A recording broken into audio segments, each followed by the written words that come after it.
पाकिस्तान और अजरबैजान ये वो तीन देश हैं जो साथ मिलकर अंतर्राष्ट्रीय मंचों पर कश्मीर राग अलापते नजर आते हैं। हालांकि इनके मुद्दा उठाने से बिगड़ता कुछ नहीं है। भारत ने कश्मीर मुद्दा इंटरनेशनल स्टेज से मानो गायब ही कर दिया है। वहीं ये तीनों भूल गए कि कश्मीर का मुद्दा भारत के लिए जितना बड़ा है उससे भी बड़ा मुद्दा है आर्मेनिया इन तीनों के लिए, यानी हमारी दुश्मनी जैसे पाकिस्तान के साथ है ऐसी ही कट्टर दुश्मनी तुर्की और अजरबैजान की आर्मेनिया के साथ है। इनके बीच युद्ध भी होते रहे हैं और बॉर्डर पर तनाव भी लगातार बना रहता है और पाकिस्तान भी इनका साथ देता नजर आता है। जैसे वो इजराइल को देश नहीं मानता, उसे देश का दर्जा नहीं देता, लेकिन इन तीनों धूर्त देशों ने कभी सोचा तक नहीं था कि भारत आर्मेनिया के साथ जा खड़ा होगा जिससे इनकी लंका लग जाएगी। दरअसल आप भारत की प्रलय मिसाइल के बारे में तो जानते ही होंगे। इसे बनाया ही दुश्मन की बुद्धि ठीक करने के लिए है। जैसे तुर्की, जिसका भारत से कोई लेना देना ही नहीं है, वो हमारे मामलों में उलझता नजर आता है। ऐसे में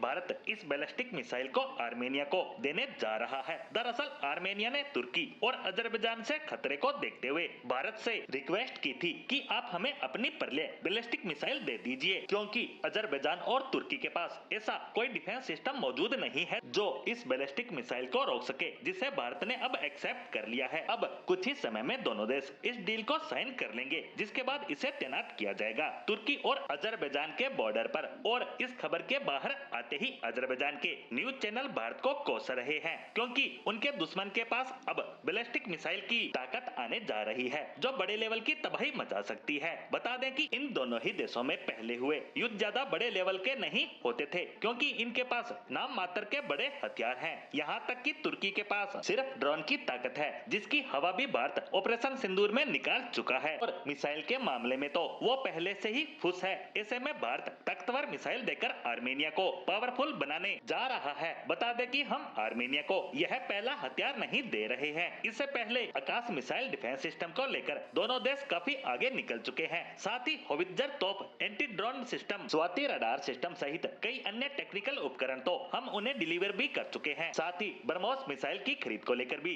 खबरें निकल कर आ रही है, यानी भारत मिलिट्री के लिहाज से आर्मेनिया को ताकतवर देश बना रहा है। और जब भी अगला युद्ध होगा तो दोनों ही देशों की अकल को आर्मेनिया ठिकाने लगा देगा। आर्मेनिया की प्लानिंग एकदम साफ है, युद्ध हारे या जीते वो अलग बात है, लेकिन अजरबैजान और तुर्की के अंदर इतनी मिसाइलें मारी जाएं कि ये दोनों ही देश आने वाले कई सालों तक रिकवर ना कर पाए। ऐसे में कुछ ही समय में ये डील ऑफिशियली फाइनल होने वाली है। तब आप देखेंगे कि कैसे तुर्की, पाकिस्तान और अजरबैजान शांति का राग अलापते नजर आते हैं। जी हाँ, ये पहले भी अपनी करतूतों को भूल भारत को सलाह देते रहे हैं कि आप हमारे बीच क्यों घुस रहे हैं, हम तो शांति चाहते हैं। लेकिन भारत को भी समझ आ गया है कि इनको पूरी तरह शांत करना है तो आर्मेनिया को हथियारों के मामले में ताकतवर बनाना ही होगा।